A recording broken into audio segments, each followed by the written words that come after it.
semblez oublier en effet, mes amis, que vous n'êtes que des salariés, c'est-à-dire les êtres les plus vulnérables du monde capitaliste, des chômeurs en puissance.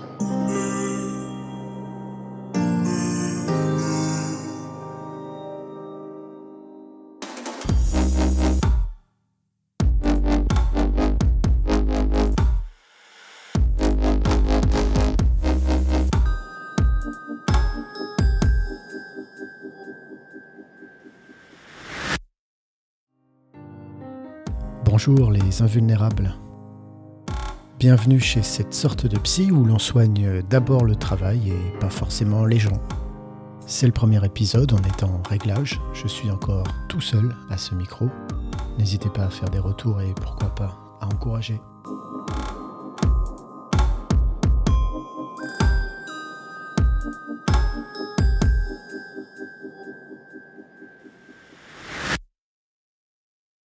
Je vais vous raconter une histoire que vous connaissez très bien parce que ça vous est déjà arrivé plusieurs fois.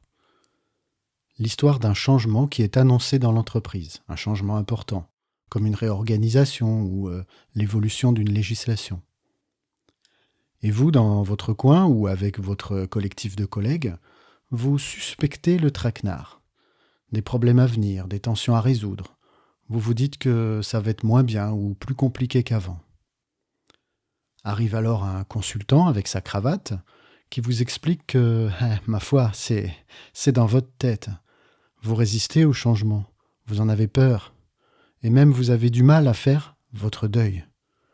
Ça tombe bien parce qu'il y a une théorie qui explique ça très bien, la théorie de la courbe du deuil. Pour ce premier épisode, j'avais envie de vous proposer de déconstruire cette idée reçue de la courbe du deuil. Et quelle idée reçue, parce que vraiment c'est un morceau de choix. Ça fait partie de ces théories que l'on expose à longueur de formation en management. Nous y sommes si souvent exposés qu'on finirait par la prendre pour une vérité. Cette vérité, c'est que nous autres, nous sommes tétanisés par le changement. Quelque chose change, on réorganise l'informatique, on déménage, on change de chef. Eh bien, pour nous, c'est un peu comme mourir. Oui, mourir. Je vais vous expliquer pourquoi, mais si vous avez déjà exercé des fonctions managériales ou si vous avez déjà ouvert un livre sur le thème de la conduite du changement, alors vous avez certainement déjà été exposé à cette drôle d'idée. Ou plutôt à deux idées combinées, car la courbe du deuil repose sur deux principes différents. Premier principe, tout changement serait vécu comme un deuil, comme une perte. Changer, c'est perdre quelque chose, donc il y a deuil. Deuxième principe, le deuil est un processus qui comporte des étapes bien définies, bien prédéfinies, puisque nous suivrons tous un peu le même chemin. Fort de ces deux principes, nos managers sont invités à nous accompagner tout au long d'un processus d'acceptation du changement. Évidemment, nous allons voir que c'est pas si simple. Et on vous dit, vous verrez, vous passerez d'abord par une grosse colère, et puis après une grosse dépression. C'est-à-dire qu'on vous dit ce qui vous attend. On dit oui, tu vois cette courbe-là ? Au début, là, t'es dans le déni, Vincent. T'es dans le déni, là. Et puis après, tu vas être très en colère. Voilà, vous êtes en colère. Et puis toutes les semaines, comme ça, un entretien. Et c'est des rendez-vous qui durent 3 heures. C'est épuisant, c'est des mises sous pression. Et d'ailleurs, en interne, on appelait ça le reformatage de disque dur, quoi. On dit, voilà, vous allez passer par cette étape-là de déni, de colère, de dépression, de marchandage, et puis enfin d'acceptation. Mais à la fin, vous accepterez. Oh là là. Et ça dure 21 entretiens comme ça, toutes les semaines, 3 heures, toutes les semaines, 3 heures, avec 2 personnes. Une personne qui joue la méchante, une personne qui joue la gentille. Enfin, on est dans un mauvais film d'M6. L'homme qui témoigne dans cette émission de Thierry Ardisson, c'était en 2010, s'appelle Vincent. Il était salarié chez France Télécom au moment de ce que la direction a qualifié de mode des suicides. Comment son manager peut-il être aussi affirmatif sur les états émotionnels de Vincent ? Comment peut-il affirmer avec certitude que celui-ci passera par une grosse colère, puis par une grosse dépression ? Comment peut-il affirmer que ces états émotionnels sont nécessaires, voire que, en toute logique, les provoquer serait une bonne manière de manager son équipe ? Réponse, en s'appuyant sur une théorie managériale très largement répandue, et dont nous allons d'abord, si vous le voulez bien, retracer l'histoire.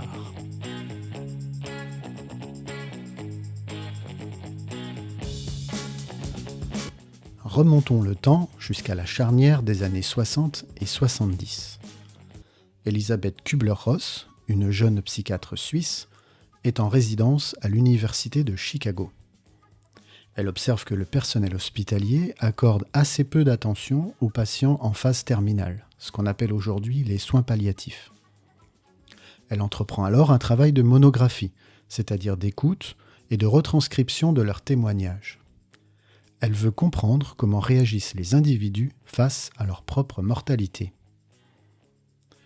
En 1969, le fruit de ses recherches est présenté au monde dans le livre On Death and Dying, titre français « Les derniers instants de la vie ».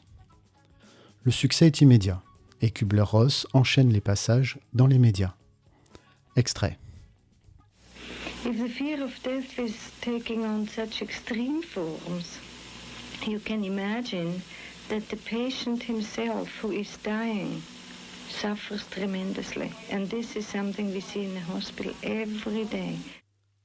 Dans son ouvrage, Kübler-Ross décrit 5 étapes distinctes que les individus traverseraient, d'après elle, lorsqu'ils font face à la mort ou au deuil. La première étape, le déni, est caractérisée par un refus initial de la réalité de la perte. Les individus ont du mal à accepter ce qu'il se passe. Ensuite vient la colère, une réaction naturelle à la frustration et à l'impuissance. Puis il y a la phase du marchandage, où les individus cherchent des compromis pour éviter la douleur. C'est une tentative de négocier avec le destin. C'est aussi la pensée magique. Si je fais ceci ou si je fais cela, je peux peut-être échapper à mon triste sort. La quatrième étape est la dépression, caractérisée par une forme de démission ou de résignation et par la tristesse. Je peux rien y faire, c'est comme ça. Enfin, l'acceptation marque la 5e étape. L'individu intègre ce qui lui arrive et trouve la paix intérieure.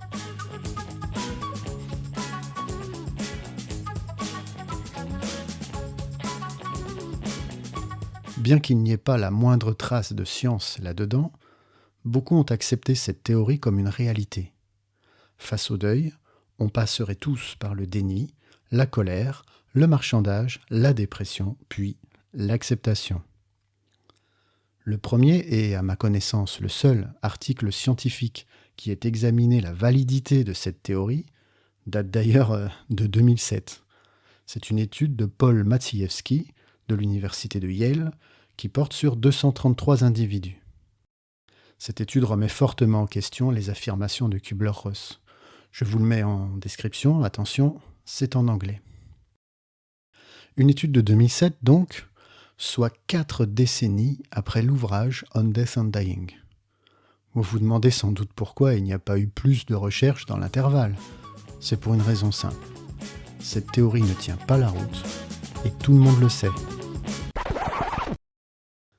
Qu'est-ce qui ne va pas dans la théorie des 5 étapes du deuil ? D'abord, elle est bien trop simple, trop linéaire, trop mécanique. Elle suggère que les gens passent par des étapes fixes, comme si tout un chacun suivait un chemin bien défini. Mais en réalité, les émotions humaines sont complexes, et chaque personne réagit différemment aux diverses situations. Chaque personne est unique. La théorie ignore également les aspects culturels, les systèmes de croyances, les habitudes, les expériences passées. Une chose en particulier agace les psychologues, l'absence totale de fonction psychologique du processus de deuil. Il est présenté comme une série d'étapes fixes plutôt que comme un processus dynamique et adaptatif. Bref, l'individu est passif. Et ça, ce n'est jamais le postulat de départ d'un psychologue. Comme si elle était consciente des défauts de sa théorie, Kübler-Ross ne prendra part à aucune controverse scientifique, ne répondra pas aux critiques, ne fera jamais le lien entre ses conclusions et d'autres connaissances ou concepts. Sa théorie est et restera dans un bocal étanche. Il faut la prendre telle qu'elle ou la rejeter. La prendre telle qu'elle, ce sera le choix des gourous du développement personnel. Elle leur va bien, cette théorie, car ces descriptions sont suffisamment larges pour être applicables à la plupart des situations. Elle présente l'avantage de mélanger un peu tout, les états émotionnels comme la colère, les processus cognitifs comme l'acceptation, ce qui permet une sorte d'effet Barnum, cette tendance à accepter des descriptions générales et vagues comme étant précises, du fait même que ces descriptions pourraient s'appliquer à presque n'importe qui. Comme elles ressemblent vaguement au vécu de chacun, ou à la mémoire que l'on a de ce vécu, cette théorie est irréfutable. Elle semble de bon sens.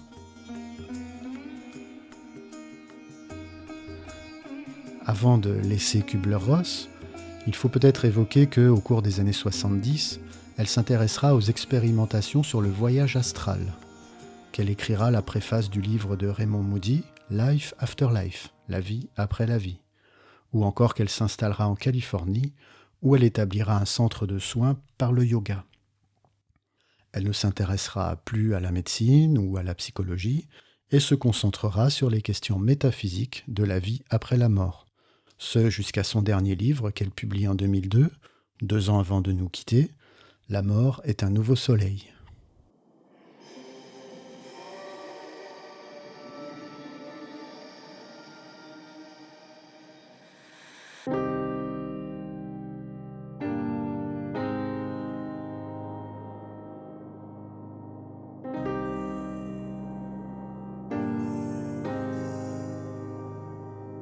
La théorie des 5 étapes du deuil a donc été créée par Kübler-Ross pour parler du deuil individuel, de soi face à la mort.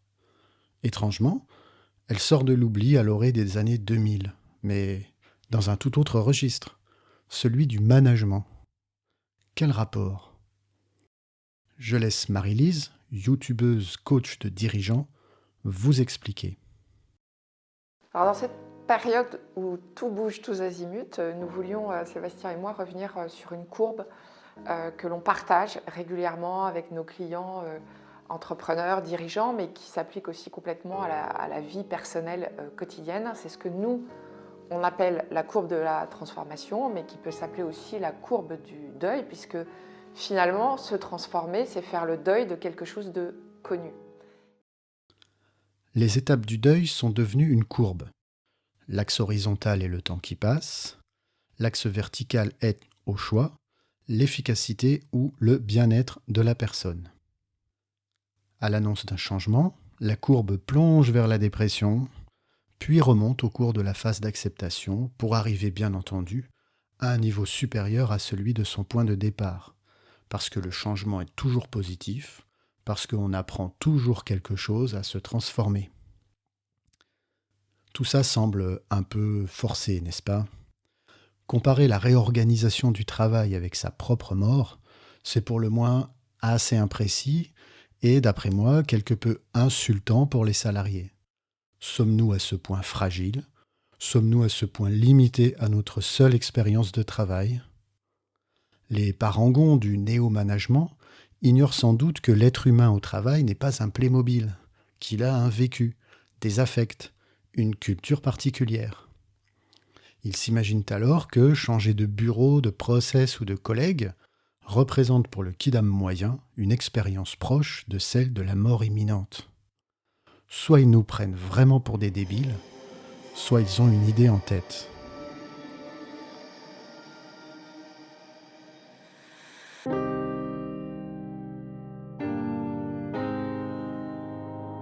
On l'a vu dans l'interview de Vincent, l'ancien salarié de France Télécom, la courbe du deuil est utilisée comme une méthode pour gérer des changements organisationnels controversés. L'idée est que si les employés se plaignent du changement, c'est qu'ils doivent nécessairement passer par une période difficile et même dépressive avant d'accepter finalement les nouvelles réalités.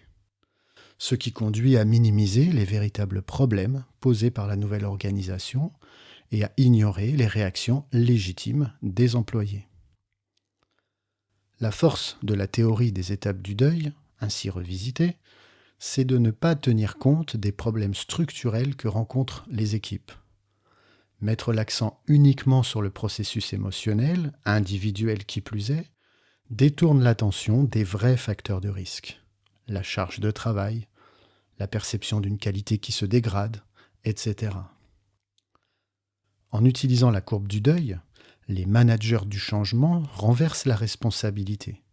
Si cela se passe mal, c'est parce que les salariés n'arrivent pas à se transformer, à accepter de bouger, à sortir de leur zone de confort. Ce n'est donc pas la faute du projet de l'entreprise, du manque de moyens ou du travail que l'on saccage. Le coupable, c'est la nature humaine. Et la nature humaine, on n'y peut rien.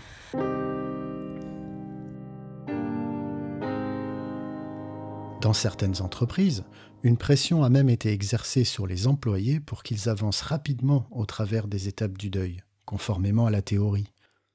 Cela crée un environnement où les employés se sentent forcés de cacher leurs véritables préoccupations. Et cela pousse également les managers à adopter des comportements harcelants. En effet, on leur enseigne dans des formations que, de toute façon, leurs équipes passeront par une phase de dépression. Il ne faut donc pas s'en inquiéter, et même il est peut-être préférable de les pousser dedans, pour gagner du temps, pour accélérer le changement. Raphaël Louvradou est le fils de Rémi, qui s'est immolé par le feu en avril 2011 devant les locaux de son entreprise. Il témoigne sur la chaîne YouTube de l'Obs. Comment est-ce qu'on peut supprimer 22 000 postes ? On a plusieurs manières de faire. Jusqu'où on peut aller ? On peut aller jusqu'à les pousser à bout. Et ces gens-là ont pu calmement se dire ça, le faire, l'écrire, former des gens, des managers à pousser des gens à bout pour qu'ils partent, les payer pour ça, puisque des managers ont eu des variables et avaient des objectifs chiffrés de gens à faire sortir des effectifs de France Télécom. Didier Lombard, le PDG de l'époque, a quand même dit « les départs, on les fera par la porte ou par la fenêtre ». Et dans les documents de formation, on retrouve des conseils pratiques à destination des managers sur comment pousser les gens à se sentir mal. Les isoler dans des pièces sans fenêtre, les isoler de leurs collègues, mettre le chauffage à fond ou inversement la clim, supprimer leurs postes, les mettre à des postes en dessous de leur qualification. Ils ont mis en œuvre cette méthode pour pousser des gens, eux ils utilisent un terme qui est réduire le confort des postes non prioritaires. C'est un joli euphémisme pour dire pousser les gens à bout. Les managers de proximité ne sont pas tous des méchants et des salauds. Ils ont une certaine conscience de la souffrance de leur équipe. Mais en utilisant différents concepts, comme celui de la courbe du deuil, leur encadrement arrive à résoudre leur dissonance cognitive. Car il y a bien une dissonance. Un manager de proximité se dit deux choses en même temps. Il se dit « c'est mon rôle de porter le changement » et il se dit aussi « ce changement provoque du mal-être ». Il se le dit parce qu'il le voit bien. Que faire avec ça ? Les théories comme la résistance au changement ou la courbe du deuil fournissent un cadre sécurisant pour tenir bien à distance ce paradoxe. Le psychologue dira « elles permettent de rationaliser la situation », c'est-à-dire d'éviter de la penser dans sa complexité. La souffrance que les managers observent au sein de leur équipe n'est pas outre mesure un sujet de préoccupation, puisqu'elle est inéluctable. Si la souffrance est une étape de la transformation, et si ne pas se transformer c'est mourir, alors la souffrance est justifiée.